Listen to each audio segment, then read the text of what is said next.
Assalamualaikum warahmatullahi wabarakatuh. Saya Srihani Fitriani dari Prodi Pendidikan Masyarakat Fakultas Ilmu Pendidikan IKIP Siliwangi. Di sini saya akan menjelaskan mengenai tantangan Pancasila dalam era globalisasi.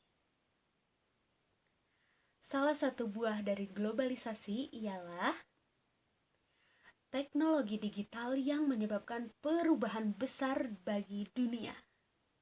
Manusia telah dimudahkan melalui berbagai akses informasi dengan banyak cara, serta dapat menikmati fasilitas dengan mudah di dunia digital. Seluruh aktivitas bisa dilakukan hanya melalui gawai di genggaman. Namun, bak dua sisi mata uang, dampak negatif muncul sebagai mengancam tindak kejahatan mudah terfasilitasi, perilaku tak sesuai norma bangsa, dan merusak mental generasi muda.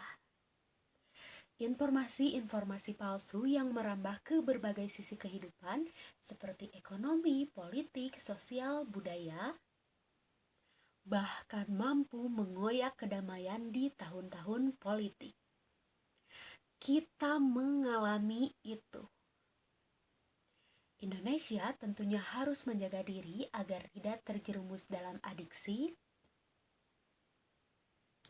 terhadap dunia digital dalam sisi yang membahayakan kehidupan berbangsa dan bernegara. Dan menguatkan kembali nilai-nilai Pancasila. Pancasila sebagai ideologi bangsa wajib hukumnya menjadi identitas bagi setiap segmen. Namun, di tengah globalisasi, bagaimana Indonesia mampu menjadikan Pancasila sebagai jati diri dan ideologi utamanya bagi generasi penerus bangsa? Kendala yang kita hadapi saat ini tentunya zaman digital, radikalisme, terorisme, perpecahan, kurangnya pemahaman mengenai Pancasila, eksklusivisme sosial, serta masih banyak lagi. Lalu, bagaimana cara membumikan Pancasila ke generasi milenial? Pertama, menyusun formula nilai-nilai Pancasila di berbagai segmen. Tentunya, metode dapat menyesuaikan dengan perkembangan teknologi digital. Menggunakan teknologi informasi yang berbasis digital sebagai tools atau alat, mengarus utamakan kontennya.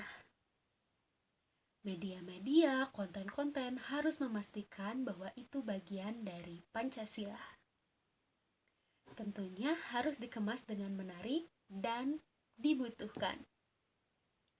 Lalu dibutuhkan adanya sekarang sudah ada BPIP, Badan Pembinaan Ideologi Pancasila, yang diharapkan ini adalah badan yang sangat kuat dan mampu membuat silabus atau modul untuk semua segmen tadi. Metode penyampaiannya harus yang bisa dikonsumsi oleh generasi muda. Tidak usah panjang-panjang, jangan dibuat kaku dan teoritis, tapi gunakanlah bahasa yang baik. Bisa kita gunakan bahasa-bahasa majemuk seperti bahasa Inggris atau bahasa-bahasa daerah untuk pendekatan kepada generasi muda. Jangan lupa riset untuk menyusun strategi. Lalu sampaikan secara kultural dan kuatkan secara struktur. Kita harus sadar bahwa Pancasila itu sangat penting. Coba kita bayangkan bagaimana jika tidak ada Pancasila, bagaimana kita bisa bertahan hingga saat ini, bagaimana semengerikannya bila tidak ada ideologi Pancasila. Nah, dengan adanya Pancasila, kita memiliki semangat toleransi. Kita gunakan 3 titik pandang. Yang pertama adalah titik pijak, di mana kita itu sudah merdeka. Yang kedua, titik temu, bagaimana kita harus bahagia dengan Indonesia Raya. Yang ketiga, titik tuju, di mana Pancasila itu harus abadi. Pertanyaan sekarang, sudahkah kita menerapkan?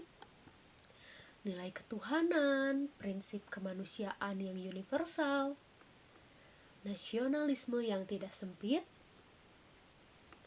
nilai-nilai demokrasi, keadilan sosial yang merata. Ingat, Pancasila itu dipahami, diyakini, Salam Pancasila. Sekian, terima kasih.